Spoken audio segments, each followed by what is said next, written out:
அனைவருக்கும் வணக்கம். இந்த வீடியோவில் நம்ம பார்க்க போகிறது யூனிட் 5ல் இருக்கக்கூடிய ப்ரீவியஸ் இயர் கொஸ்டின்ஸ். இதுக்கு முன்னால் ஒவ்வொரு டிஆர்பி எக்ஸாமினேஷன்லையும் கேட்ட கொஸ்டின் வித் சொல்யூஷனோட நம்ம இப்போ பார்க்க போகிறோம். First question, which of the following is true for a closed system? Closed சிஸ்டத்துக்கு எது ட்ரூன்னு கேட்குறாங்க. Already we know different types of thermodynamic system: open system, closed system and isolated system. Now what is open system? Open system exchange of heat and mass. சிஸ்டத்துக்கும் சரௌண்டிங்கும் இடையில ஹீட்டையும் மாஸையும் exchange பண்ணுச்சுன்னா அதுக்கு பேர் ஓப்பன் சிஸ்டம். க்ளோஸ்டு சிஸ்டம் அப்படிங்கிறது exchange of heat only, not mass. Mass remain constant but only exchange of heat takes place. In the case of isolated system, no transfer of mass and heat. Heat to mass transfer ஆகாது. அப்போ ஒரு closed system எடுத்துக்கிட்டோம்னா அதுக்கு heat மட்டும் transfer ஆகும், mass transfer ஆகாது. இப்போ mass remain constant. That mean change in mass is equal to 0. இப்போ ஹீட் மட்டும் தான் சேஞ்ச் ஆகுது. அப்போ ஹீட் எப்படி இருக்கணும் அப்படின்னு பார்த்தீங்கன்னா the heat is not is equal to 0. அப்போ mass is equal to 0, heat is not equal to 0. அப்போ ஆப்ஷன் எது வந்துடும் பார்த்தீங்கன்னா dQ is not equal to 0. இங்கேயும் dQ is not equal to 0. இங்கேயும் dQ is not equal to 0. But dm is equal to 0. இதில் வந்து பார்த்தீங்கன்னா என்ன இருக்குது, டிஎம் இஸ் ஈக்குவல் டு 0ன்னு வருது. அப்போ ஆன்சர் என்ன வந்துடும், நமக்கு டி வந்துடும்.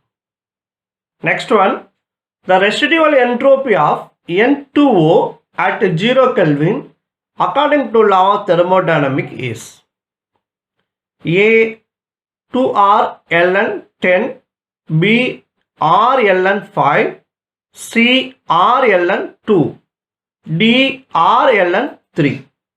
0 Kelvinல N2O ஓட ரெசிடுவல் என்ட்ரோபி என்னன்னு கேட்குறாங்க. According to law of thermodynamics. ரெசிடுவல் என்ட்ரோபினா என்ன? ரெசிடுவல் என்ட்ரோபி அப்படிங்கிறது the entropy possessed by a substance even at 0 is known as residual entropy. That means the entropy at 0 Kelvin is called as a residual entropy. We know third law of thermodynamics. We know the formula S is equal to R ln W. Here now what is W அப்படின்னு பார்த்தோம்னா W அப்படிங்கிறது probability of arrangement of molecule. அப்போ W உடைய ஆக்சுவலாக இந்த N2 மாலிகுல்ஸுடைய probability of arrangement என்னன்னு பார்க்குறோம். N2 molecule எப்படி அரேஞ்ச் பண்ணலாம் அப்படின்னு பார்த்தீங்கன்னா W is equal to ஆக்சுவலாக NNOன்னு இருக்கலாம், இல்லைன்னா NOன்னு இருக்கலாம். அப்போ number of probability of arrangement பார்த்தீங்கன்னா தட் இஸ் ஈக்குவல் டு 2. 2ஓட வேல்யூ ஃபைண்ட் அவுட் பண்ணிட்டோம். தென் இதை கொண்டாந்து நம்ம என்ன பண்ணுறோம் அப்படின்னா அங்கே சப்ஸ்டியூட் பண்ணுறோம். S is equal to R ln W. W is equal to 2. So now answer is C. Next one, the fugacity of a substance in a mixture was found to be 5 and the fugacity when it in the pure was 20. The activity of substance is. mixture la fugacity கொடுத்திருக்காங்க, pure substance la fugacity கொடுத்திருக்காங்க, அதனுடைய activity of substance நம்ம கேட்கலாம். Now what is fugacity? Fugacity அப்படிங்கிறது tendency to escape from one environmental compartment to another. Escaping டெண்டன்சியை சொல்கிறது தான் ஃபுகாசிட்டி. இந்த ஃபுகாசிட்டி எதுக்கு யூஸ் பண்ணுறோம் அப்படின்னு கேட்டால் it is a measure of chemical potential in the form of adjusted pressure. Adjusted ப்ரெஷரில் கெமிக்கல் பொட்டன்ஷியல் என்ன அப்படின்னு மெஷர் பண்ணுறதுக்கு தான் என்ன யூஸ் பண்ணுறோம், ஃபுகாசிட்டி யூஸ் பண்ணுறோம். அப்போது இந்த ஃபுகாசிட்டியை வச்சு மிக்சருடைய சப்ஸ்டன்ஸ் கொடுத்துருக்குறாங்க, பியூர் சப்ஸ்டன்ஸ் கொடுக்குறாங்க, ஆக்டிவிட்டி ஆஃப் தி சப்ஸ்டன்ஸ் கேட்குறாங்க. Activity find out பண்றதுக்கு we know the formula AI is equal to Fi divided by Fi naught. Here Fi mean fugacity of the substance in a mixture. Fi not mean fugacity when it in pure substance. That means pure state. So Fi நமக்கு தெரியும், Fi not தெரியும், ரெண்டு value இங்க substitute பண்றோம். Substitute பண்ணோம்னா we get the answer. For Fi fugacity in mixture we know 5. Fugacity in the pure form 20. We get the answer 0.25. So answer A. Next one, vibrational partition function is given by the equation. Vibrational partition function கேக்குறாங்க. இது direct question. Already we know the vibrational partition function QV, that is equal to 1 by 1 minus exponential power of theta V by T. So now answer is D. The direct question, easy to solve. Next one, 3 distinguishable particles should be arranged in 2 states. The number of ways are. 2 distinguishable particles கொடுத்திருக்காங்க. அதனுடைய number of ways கேக்குறாங்க. So 3 distinguishable particle கொடுத்தாவே நமக்கு என்ன வந்துரும், ஞாபகம் வரும் அப்படின்னு பார்த்தீங்கன்னா மேக்ஸ்வெல் டிஸ்ட்ரிபியூஷன் ஞாபகம் வரும். So according to Maxwell distribution, number of possible ways are distribution.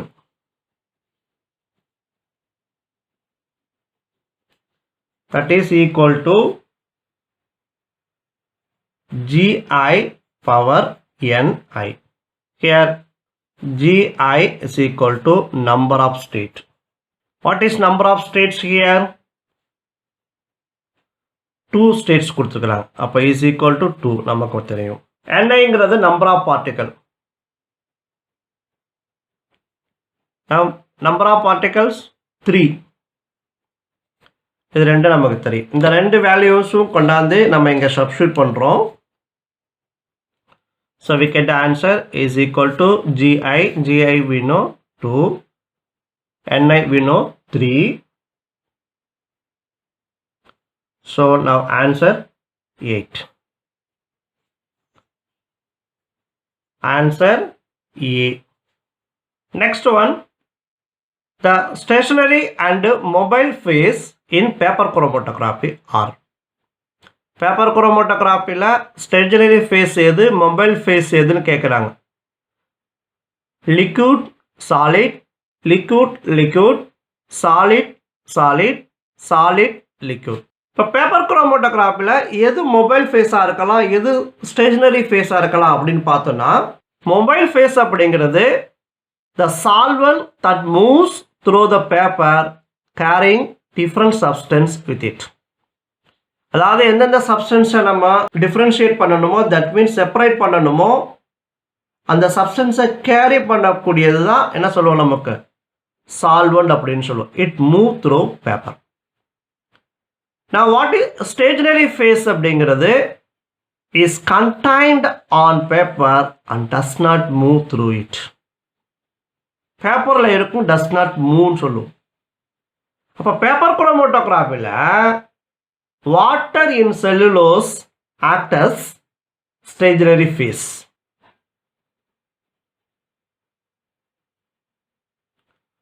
Water in cellulose, so that is act as a என்ன சொல்லுவோம் அப்படி கேட்டா solid.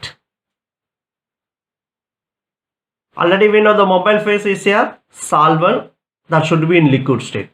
So answer என்னவா இருக்கணும் அப்படின்னு பார்த்தீங்கன்னா D, solid and liquid. Next one, the first order maxima for Braggs X-ray diffraction spectrometer for sodium chloride appears at 30 degree. If the wavelength of X-ray used is 1.5 Armstrong, the interplanar distance is D கேக்குறாங்க.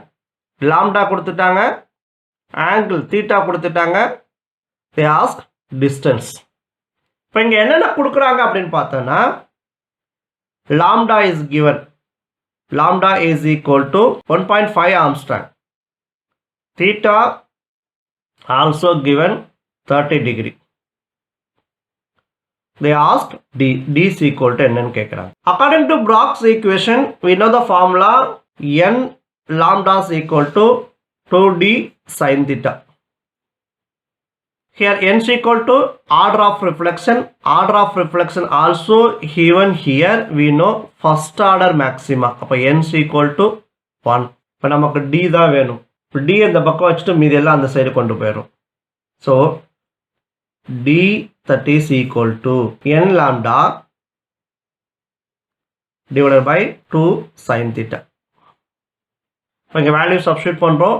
d is equal to n1 lambda 1.5 divided by 2 into sin theta. Sin 30 degree. Sin 30 degree ஓட value நமக்கு தெரியும் 0.5. So 2 into 0.5 we know 1.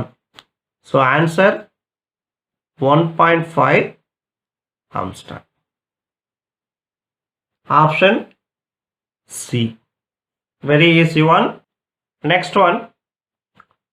Neutron diffraction involves magnetic scattering, Rayleigh scattering, nuclear scattering, both nuclear and magnetic scattering. Neutron diffraction அப்படிங்கிறது it is one of the crystallographic method. இது எதுக்கு use பண்றாங்க அப்படின்னு பார்த்தீங்கன்னா which is used to determine atomic and or magnetic structure of material. So இதிலே வந்துச்சு atomic and or magnetic structure of material. So the neutron என்ன பண்ணும் அப்படி கேட்டனா which is scattered by nucleus of atom. For neutrons are scattered by nucleus of atom. Actually the neutron diffraction pattern அப்படிங்கிறது which is similar to X-ray diffraction pattern. Neutron diffraction pattern which is scattered by nucleus of atom, but in X-ray which can scattered by electron. Sir அப்ப இங்க nucleus னா அப்ப nucleus scattering மட்டும் தான் வருமா அப்படினு பார்த்தா இந்த crystallography methodல neutron can be scattered by magnetic momentum of the atom. So the neutron also scattered by the magnetic momentum of the atom.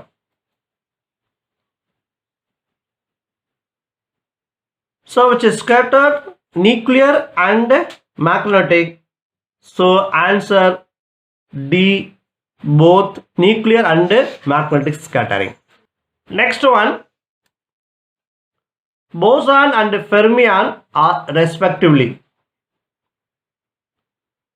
electron and photon, proton and electron, photon and electron, proton and beta particle. So boson na enna, fermion na enna அப்படினு பார்த்தோம்னா the universalல ரெண்டு classes of particles இருக்கு. என்னென்ன classes of particles இருக்கு அப்படினு பார்த்தீனா the boson and fermion.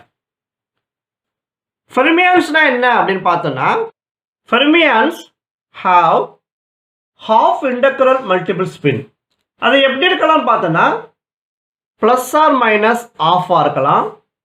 அதோட integral multiple இப்போ plus or minus 3/2 இருக்கலாம், plus or minus 5/2 இருக்கலாம். இந்த மாதிரி போயிட்டே இருக்கலாம். இப்போ fermion mean half integral multiple spin. Next boson எடுத்துக்கிறோம்.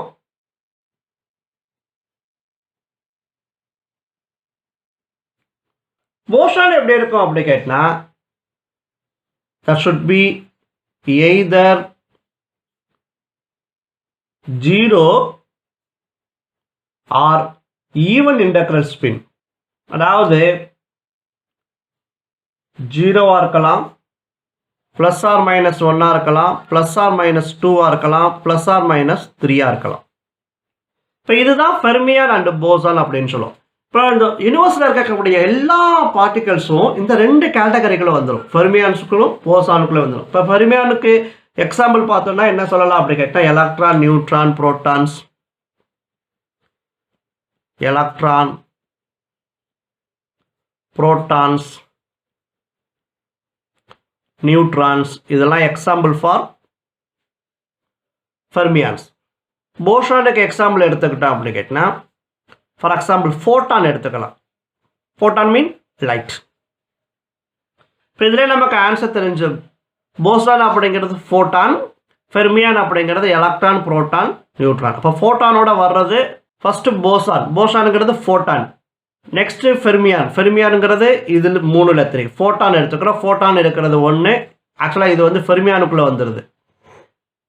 இங்கே கூட ஆப்ஷன் கொடுக்கும்போது ஃபெர்மியான் செகண்டு, அப்போ ஃபோட்டான் ஃபெர்மியான் சொல்கிறாங்க, ஆனால் அது கிடையாது. ஃபோட்டான் அப்படிங்கிறது என்ன, போசான். இப்போ ஃபோட்டான் அண்டு எலக்ட்ரான். நான் இதிலே நமக்கு பார்க்கும்போதே இங்கே பார்த்தோன்னா நமக்கு தெரியும் எலக்ட்ரான் அப்படிங்கிறது எப்படி இருக்கலாம் அப்படி கேட்டினா ப்ளஸ் ஆர் மைனஸ் ஆஃப் ஸ்பின்னில் இருக்கும். ஒரு எலக்ட்ரான் அதாவது according to spin quantum number plus half minus half வரும். இப்போது இதுக்கு பேர் என்ன, ஃபெர்மியான். அப்போ இது இல்லை, ஆனால் ஃபஸ்ட்டு கேட்குறது அவங்க போசான் தான். நெக்ஸ்ட் ஃபோட்டான் இருக்கிறாங்க, ஃபோட்டான் வந்து அப்படிங்கிறது என்ன, போசான். That mean boson. இப்போ இந்த ஆப்ஷன் கிடையாது. நெக்ஸ்ட்டு புரோட்டான், புரோட்டான் அப்படிங்கிறது ஃபெர்மியான்ஸ். ஃபெர்மியான்ஸ் ஃபஸ்ட்டு கேட்குறது அவங்க என்னது, போசான். அப்போ இதுவும் கிடையாது. Next one photon and electron. Photon அப்படிங்கிறது போசான், எலக்ட்ரான் அப்படிங்கிறது ஃபெர்மியான்ஸ். அப்போ இந்த ஆன்சர் கரெக்டாக வரும், சி. டி பார்த்தோன்னா proton and beta particle. Proton plus or மைனஸில் வந்துடும். பீட்டா பார்ட்டிகல் அப்படிங்கிறது ஃபாஸ்ட் மூவிங் எலக்ட்ரான், அதுக்கும் ப்ளஸ் ஆர் மைனஸில் வரும். அப்போ புரோட்டான் அண்ட் பீட்டா பார்ட்டிகல் அப்படிங்கிறது பார்த்தீங்கன்னா எது வந்துடும், ரெண்டுமே ஃபெர்மியான்ஸ்குள்ளே வரும், போசான் வராது. அப்போ answer C. Next one, which one of the following is a boson. Last கொஸ்டினில் கேட்ட மாதிரியே next one model, which one of the following is a boson. Boson அப்படிங்கிறது என்ன சொல்லியிருந்தோம், particle with integral multiple spin plus or minus 1 plus or minus 2 like this. இப்போ இந்த பார்ட்டிக்கலில் வந்து இதில் வந்து எது வந்து போசான் அப்படின்னு கேட்குறாங்க. போசான்னா என்ன இருக்கணும், plus or minus 1 or plus or minus 2, அதாவது இன்டெக்ரல் மல்டிபிள் ஸ்பின்னாக இருக்கணும். இப்போ இன்டெக்ரல் மல்டிபிள் ஸ்பின் அப்படின்னு பார்த்தீங்கன்னா எப்போ வரும் அப்படின்னு பார்க்கும்போது addition of even number of fermion we get boson, addition of odd number of fermion we get fermion. இப்போ ஈவன் நம்பர்ஸில் ஆட் பண்ணோம்னா even number of fermion add பண்ணோம்னா போசான் கிடைக்கும், odd number of fermion add பண்ணோம்னா fermion தான் கிடைக்கும். ஒவ்வொரு ஆட்டத்தோடைய particles எல்லாம் ஆட் பண்ண போகிறோம். எலக்ட்ரான் எத்தனை இருக்குது, புரோட்டான் எத்தனை இருக்குது, நியூட்ரான் எத்தனை இருக்குது, அதெல்லாம் ஆட் பண்ண போகிறோம். இப்படி ஆட் பண்ணும்போது இப்போ ஒரு எலக்ட்ரான் எடுத்துக்கிறோம், அது ஃபெர்மியான், அதுக்கு என்ன இருக்கும், ப்ளஸ் ஆர் மைனஸ் ஆஃப், இப்போ ப்ளஸ் ஆஃப்னு வச்சுக்குவோம். இன்னொரு ஃபெர்மியான் எடுத்துக்கிறோம், ஒரு எலக்ட்ரான், அதுவும் ப்ளஸ் ஆஃப்னு வச்சுக்கோங்க. இப்போ நம்ம கிடைக்கக்கூடியது என்ன, போசான். ஏன்னா ப்ளஸ் ஆஃபையும் ஆட் பண்ணால் we get answer 1. That is integral multiple spin. Add number of ஃபெர்மியானை ஆட் பண்ணுறோம், plus half plus half plus half, அப்போ we get the answer 1.5 half. So 1 into 1/2 3/2 வரும். இப்போ இது வந்து என்ன வரும் அப்படி கேட்டால் ஃபெர்மியான் வரும். So addition of even number of fermion we get boson, addition of odd number of fermion we get fermion. இப்போ நம்ம ஒவ்வொரு பார்ட்டிக்கல் எடுத்துக்கிறோம். நமக்கு ஃபர்ஸ்ட் ஹீலியம் எடுத்துக்கிறோம். ஹீலியத்தில் என்னென்ன பார்ட்டிக்கல் இருக்குது அப்படின்னு நம்ம பார்க்குறோம். அங்கே கொடுத்துருக்காங்க 2 3, அட்டாமிக் நம்பர் 2னா 2 எலக்ட்ரான்ஸ் இருக்கும், 2 புரோட்டான்ஸ் இருக்கும். So 2 electron 2 protons. Mass number 3 கொடுத்துருக்குறாங்க. மாஸ் நம்பர் அப்படிங்கிறது நியூட்ரானையும் புரோட்டான் ஆர் எலக்ட்ரானோட ஆட் பண்ணால் we get mass number. அப்போ மாஸ் நம்பர்லேருந்து எலக்ட்ரான் ஆர் புரோட்டானை மைனஸ் பண்ணிட்டா we get நியூட்ரான். இப்போ 3 minus 2 1, அப்போ 1 நியூட்ரான் இருக்கும். So answer 5. இப்போ இங்கே வந்து பார்த்தீங்கன்னா இது வந்து ஆட் நம்பர். ஸோ இது என்னவா இருக்கலாம் அப்படி கேட்டால் ஃபெர்மியானா இருக்கலாம். நெக்ஸ்ட்டு டியூட்ரியம் எடுத்துக்கிறோம். டியூட்ரியத்தில் ஒரு எலக்ட்ரான் இருக்கு, ஒரு புரோட்டான் இருக்கு, ஒரு நியூட்ரான் இருக்கு. So that is equal to 3. This is also fermion. Next deuterium chloride எடுத்துக்கிறோம். DCl. இல்லாட்டி வேணும் டிக்கு வந்து பார்த்தீங்கன்னா ஒரு புரோட்டான், ஒரு எலக்ட்ரான், ஒரு நியூட்ரான். அப்போ டோட்டலாக 3 பார்ட்டிகல்ஸ் இருக்கும். அது நமக்கு தெரிஞ்சிச்சு. Next chlorine. குளோரினுக்கு அவங்க கொடுக்கும்போது 35 கொடுத்துக்கிறாங்க மாஸ் நம்பர். அட்டாமிக் நம்பர் வேணும் 17. இப்போ 17 புரோட்டான், 17 எலக்ட்ரான் ப்ளஸ் என்ன கண்டுபிடிக்கணும், நியூட்ரான் கண்டுபிடிக்கணும். நியூட்ரானில் பார்த்தீங்கன்னா இங்கே 35 அட்டாமிக் மாஸ். அப்போது -17 we get 18. இப்போ 18 that is equal to 55. This one also odd number, also fermion. இப்போ ஆன்சர் டியாக தான் இருக்கணும். அதையும் செக் பண்ணிடலாம். Uranium 92 and 232. யுரேனியத்தில் அட்டாமிக் நம்பர் 92. அப்போ 92 electron, 92 protons plus number of neutron கண்டுபிடிக்கிறோம். Mass number 232. 232 minus 92 we get 140. 140 அப்படிங்கிறது neutron plus 140 we get 324. So here even number இருந்தால் that should be boson. So answer D. Very easy to calculate. Next one, ORD is change in wave number with the frequency, change in optical activity with respect to wave number, change in wave number with wavelength, change in optical activity with wave number. Now what is ORD? ORD means optical rotatory dispersion. ORD is variation of optical rotation of substance with change in wavelength. Variation of optical rotation with the change in wavelength. Change in wave number with the frequency கிடையாது. Change in optical activity with respect to wave number கிடையாது, ஏன்னா wavelength. Change in wave number with the wavelength அதுவும் கிடையாது. Change in optical activity, that means optical rotation of a substance with the change in wavelength. So answer D. Next one, which one among the following is not a good adsorbent? Not good adsorbent கேட்குறாங்க. எது good அட்சார்பண்ட் கேட்கல, not good adsorbent கேட்குறாங்க. Silica, charcoal, alumina and ammonia. வினோ ரொம்ப நல்லாவே தெரியும். இதில் silica, charcoal and alumina are very good adsorbent.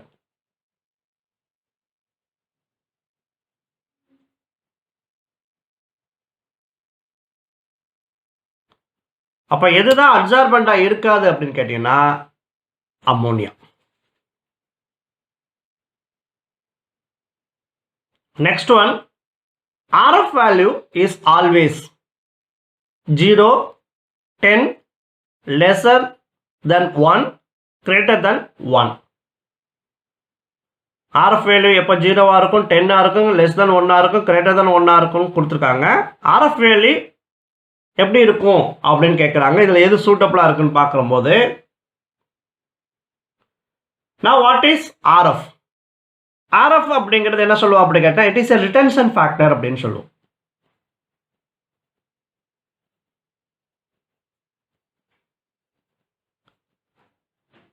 Retention factor அப்படிங்கிறது என்ன சொல்லுவோம், RF அப்படிங்கிறது டிஸ்டன்ஸ் டிராவல்டு பை சொல்யூட். குரோமோட்டோகிராஃபியில் சொல்கிறோம் இது distance travelled by solid divided by distance traveled by solvent.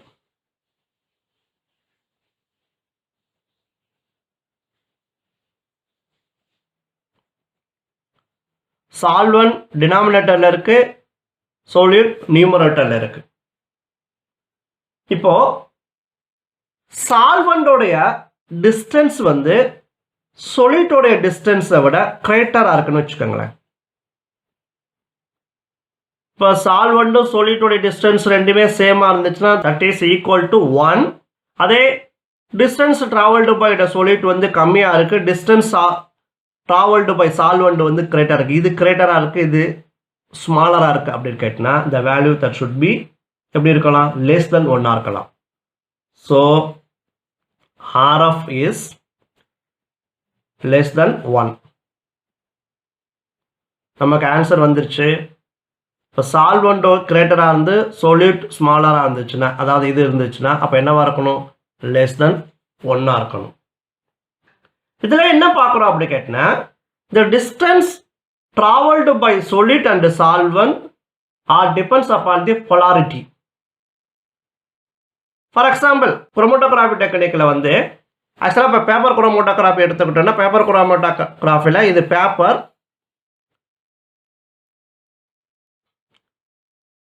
இது ஒரு பீக்கரில் வச்சிடறோம்.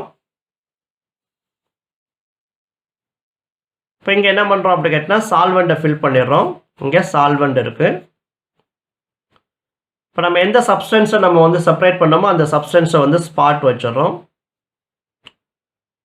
இப்போ சால்வெண்ட்டில் வச்ச உடனே இந்த சப்ஸ்டன்ஸ் வந்து டிபெண்ட்ஸ் அப்பான் தி பொலாரிட்டி என்ன பண்ணும் அப்படி கேட்டால் டிஃப்ரெண்ட் டிஸ்டன்ஸில் மூவ் ஆகும். இதுதான் distance travelled by solid. At the same time இந்த சால்வெண்ட் மூவ் ஆகிட்டே வரும், அது டிஸ்டன்ஸ் ட்ராவல்டு பை சால்வெண்ட். இப்போ சால்வெண்ட் இங்கே வரைக்கும் வந்திருக்குன்னு வச்சுக்கோங்களேன். ஓகேயா, இப்போ நம்ம என்ன சொல்லியிருந்தோம், distance travelled by solid and solvent are depends upon polarity.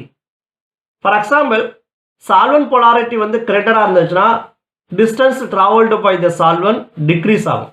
Polarity கிரேட்டராக இருந்துச்சுன்னா டிஸ்டன்ஸ் மூவ் ஆகிறது எப்படி இருக்கும், டிக்ரீஸ் ஆகும்னு சொல்கிறோம். ஃபார் எக்ஸாம்பிள் ஒன்று என்ன எடுத்துக்கிறோம் அப்படி கேட்டினா சால்வெண்ட் பொலாரிட்டி கிரேட்டராக இருக்குன்னு வச்சுக்கோங்களேன். அப்போ distance travelled by the solvent decrease ஆகும், சால்வெண்ட் டிக்ரீசஸ்.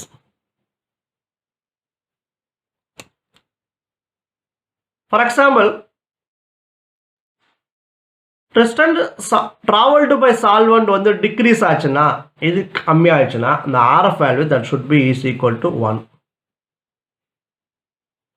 ஆனால் இங்கே வந்து 1ங்கிற வேல்யூவே கொடுக்கல, 0 கொடுக்குறாங்க, 10 கொடுக்குறாங்க, லெஸ் தென் 1 கொடுக்குறாங்க, கிரேட்டர் தென் 1 கொடுக்குறாங்க, அவ்வளோதான். நான் நீங்கள் சொன்னீங்களே 1ன்னு சொன்னீங்களே சார், அப்போ ஆன்சர் இதெல்லாம் வரலாமா அப்படின்னு கேட்டு இங்கே ஆன்சர் கொடுக்கல, நம்ம கொடுத்துருந்தாலும் okay. Next polarity of the solid is less. solid எடுத்துக்கிறோம், solidோடைய பொலாரிட்டி வந்து லெஸ்ஸராக இருக்குது. லெஸ்ஸராக இருந்துச்சுன்னா இப்போ டிஸ்டன்ஸ் மூவ்டு பை solids என்ன ஆகும் அப்படி கேட்டினா இன்க்ரீஸ் ஆகும். ஏன்னா polarity is lesser, movement is greater, polarity is greater, movement is lesser. So இந்த ஆர்எஃப் வேல்யூ ஆட்டோமேட்டிக் எங்கே என்ன ஆகிடும், இன்க்ரீஸ் ஆகும். ஸோ இந்த இடத்துல ஆன்சர் என்ன வந்துடுது, C. Next one of an ideal gas is from 31 degree to 639 degree in a closed container. If CV is 5.05, the value of delta S is. ஒரு closed containerல ஒரு ideal gas 31 degree Celsiusலேருந்து 639 degree Celsius change ஆகுது. ஆக்சுவலாக closed container அப்படிங்கிறனாவே என்ன சொல்லுவோம் அப்படி கேட்டினா heat exchange ஆகும், mass exchange ஆகாது. அதனுடைய CV கொடுக்குறாங்க. CV mean heat capacity.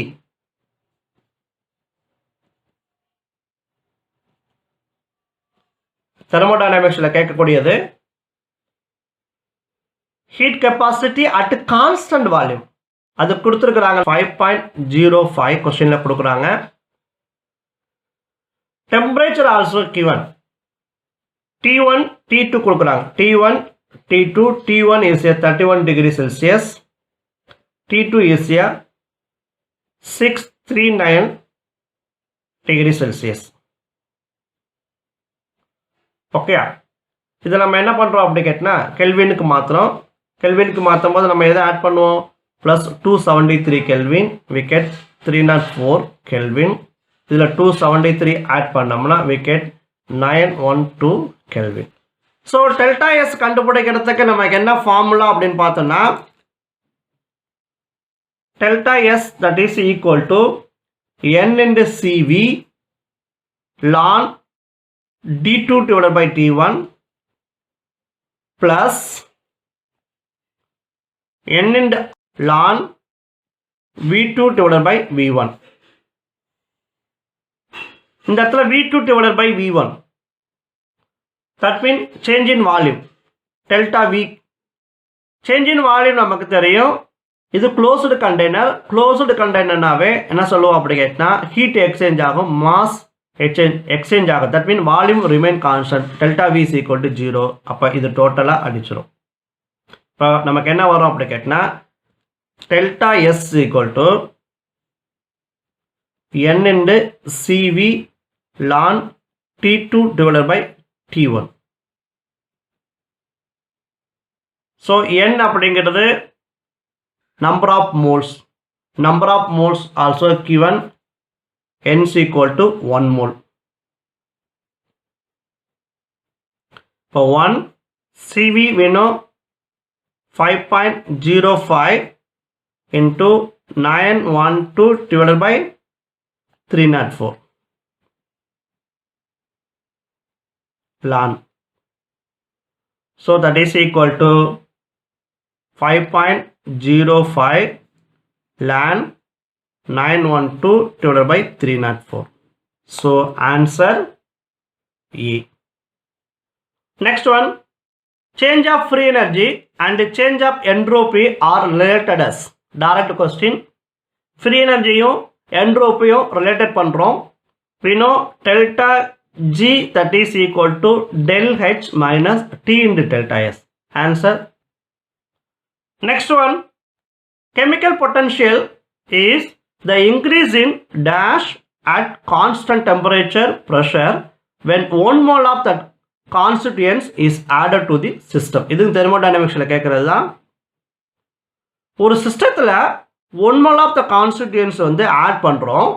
Add பண்ணும் பொழுது chemical potential is the increase in dash. chemical potential வந்து எப்போ இன்க்ரீஸ் ஆகும்? எது இன்க்ரீஸ் ஆனா எது இன்க்ரீஸ் ஆகும் அப்படின்னு அவங்க கேட்குறாங்க.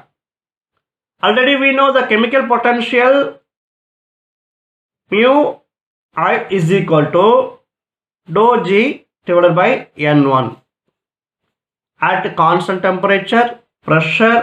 So constant temperature, constant pressure ல எது மட்டும் தான் சேஞ்ச் ஆகும்? free energy மட்டும் சேஞ்ச் ஆகும். change in free energy. இப்போ chemical potential is increasing in the free energy at constant temperature, pressure. So answer D.